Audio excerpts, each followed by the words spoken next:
Lah itu siapa orang lari-larian di gedung? Yang baru saja kalian lihat adalah Menteri Keamanan Ekonomi Jepang, Kimi Onoda. Dia itu terlambat datang ke rapat kabinet. Saking terlambatnya, dia sampai bikin video permintaan maaf. 高速に乗っていたんですけれども、そこで事故が発生したため全く進まなくなってしまったというところで、もっと危機管理をしてまいりたいと思います。申し訳ございません。Bahkan kejadian ini sampai kayak disindir sama oposisi mereka, sama partai-partai lain yang melihat nih kok pemerintahan kayaknya nggak beres. 本当にそのふざけるなと真面目にやれということを Anjir, sampai dibilang lu kerja yang bener, take your job seriously. Sampai dia lari-lari, sampai dia minta maaf, sampai dia disindir sama partai sebelah. Emang telatnya berapa menit sih ke rapat kabinet? 30 menit? 1 jam? 2 jam? 3 jam? Salah. Kimi Onoda telat 5-8 menit ke rapat kabinet. Loh, kok bisa sampai sebegitu? Apakah memang orang-orang Jepang sebegitunya sama waktu? Nggak boleh ngaret kah? Sebegitu malunya kah? Sebegitu berdampaknya kah?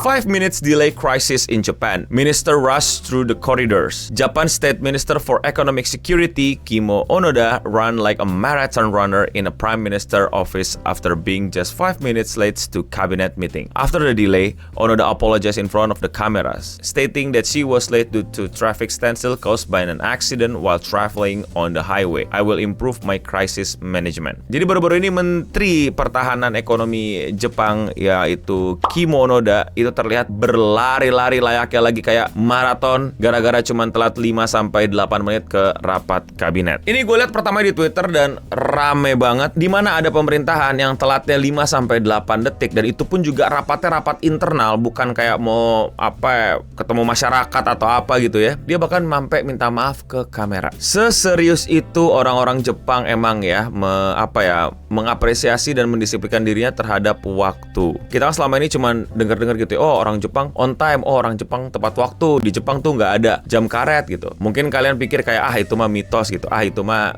nggak benar gitu. Tapi nyatanya bisa kita lihat dari bagaimana pemerintahannya men-treat waktu buat mereka sendiri, buat rapat mereka sendiri, bahkan yang bukan ketemu masyarakat, buat rapat internal mereka sendiri. Ada menteri, sekelas menteri terlambat, menterinya lari, dan menterinya abis rapat minta maaf, dan dia berjanji akan mengatur lebih baik crisis manajemennya. Tentu saja hal ini bertentangan dengan culture dan kenyataan di berbagai macam belahan dunia lainnya. Kalau kita sih harusnya tahu waktu ya, kita menghargai waktu ya, kita disiplin waktu ya, nggak ada telat ya. Tapi ada tuh negara-negara lain tuh yang suka hobi telat dan kayak nggak apa-apa telat, dan bahkan kayak udah jadi semacam kebiasaan untuk telat, bahkan sampai untuk ketemu orang pun kita mesti mikirin waktu telat. Well, sebelum kita bahas yang di luar Jepang, kita kembali ke Jepang. Bagaimana sih menteri ini minta maaf ke masyarakat dan bagaimana dia menjelaskan tentang keterlambatan 8 menitnya itu?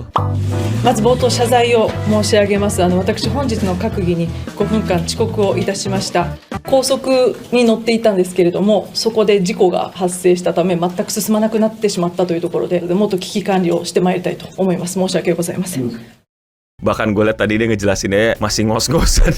Luar biasa. Nah, seperti yang gue udah singgung di depan juga, keterlambatan dia ini itu disindir sama partai yang gak berkuasa gitu, sama partai yang sekarang lagi jadi oposisinya gitu. Tapi for the context, menurut gue ya, setelah gue coba cari tahu dan gue coba pahami gitu, walaupun dengan nihongo gue yang terbatas, menurut gue orang ini gak cuma ngeritik si menteri alias Kimi Onoda terlambat 5 menit doang gitu. Dia ngeritik LDP secara keseluruhan gitu. Kalau LDP sering ngelakuin blunder gitu, sampai ditegur, lu kerja yang bener dong. この間の様子を見てますと、与党側の緩みとおごり、万能感、これは目に余るということをひしひしと感じています。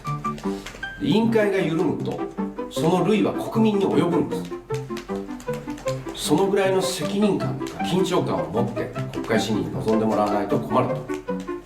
本当にそのふざけるなと、真面目にやれということを Itulah yang baru-baru terjadi di Jepang, dan kembali lagi Jepang membuktikan bahwa iya, mereka benar-benar orangnya on time, menghargai waktu, dan lu pada please jangan telat. Ini bukan pertama kali ya terjadi, ini pernah terjadi juga di beberapa tahun kebelakang dan bahkan jadi highlight, yaitu di 2019. Japan Yoshitaka Sakurada apologized for being 3 minutes late.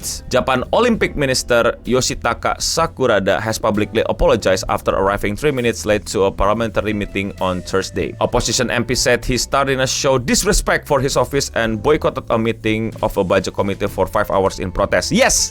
Jadi ada rapat DPR lah ya, rapat parlemen gitu. Terus ada menteri, itu ada menteri Olimpik pada saat itu untuk khusus Jepang ya. Terlambat sekitar 3 menit dan para anggota dewan di situ nggak suka sama keterlambatan dia dan akhirnya diboikot ya, walaupun nggak lama diboikot ya meeting untuk budget komitenya selama 5 jam. Kalau kalian ketawa dengerin ini, harusnya kita ketawa yang ngeliatin diri kita nih, yang suka telat, yang suka terlambat, yang suka mengabaikan waktu. Sebegitunya orang menghargai waktu di Jepang. Iklan dulu boleh kali. Thank you buat semua yang udah support channel gua, terutama sama yang member alias yang klik tombol join di bawah atau tombol gabung. Yes, harganya cuma 10.000, tapi itu benar-benar bisa nge-support gua untuk terus bikin video-video kayak gini. Buat kalian yang udah join, gue ucapin terima kasih. Buat yang belum join, jangan lupa jadi member di sini. Namanya beda, punya avatar sendiri, dan lebih kelihatan kalau komen. Dan kalau 50.000, kalian bisa nyaksiin beberapa video live streaming gue yang nggak gue tampilin ke publik. Thank you Singamori Aristoteles, thank you Singamori Leo. Yang belum bisa jadi member nggak apa-apa, tetap thanks buat semua supportnya,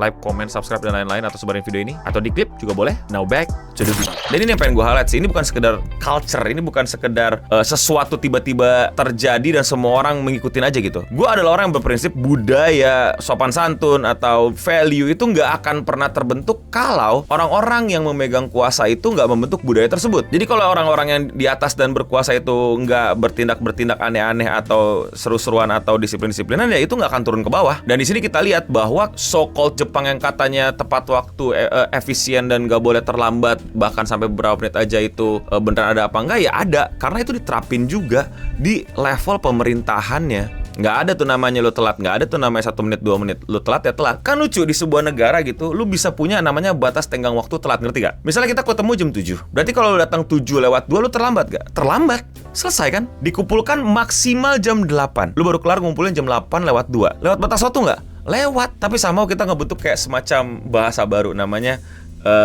batas waktunya sampai kapan, tolerirnya berapa menit. Kalau tolerirnya 15 menit ya berarti dikumpulin 8:15, jangan jam 8. Iya gak sih? Atau pernah tuh lagi ngumpul gitu kan, misalnya lu disuruh acara apa gitu kan, kita semua on time datang jam 9 ya, iya gitu. Ya berarti datang jam 9, bukan 9:15. Adalah jam karet, adalah jam ini, jam itu. Ada juga tuh sistem dimana kalau saking banyak yang terlambat sehingga kayak lu mesti datang 2 jam sebelum dan lain.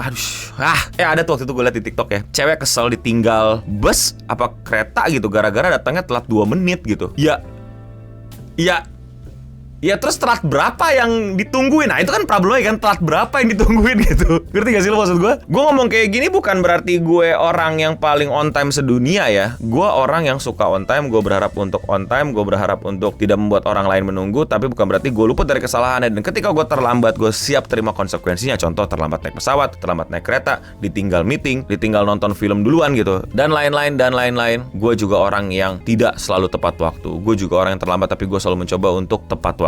Fun fact, waktu gue terakhir ke Jepang tuh kan kemana-mana pakai Google Map kan. Nah terus ada notifikasi gitu, the train will be late gitu kan. Wah keretanya telat gitu kan. Hah keretanya telat. Terus gue lihat emang kenapa. Pas gue baca, gue buka notifikasinya telat 1 menit.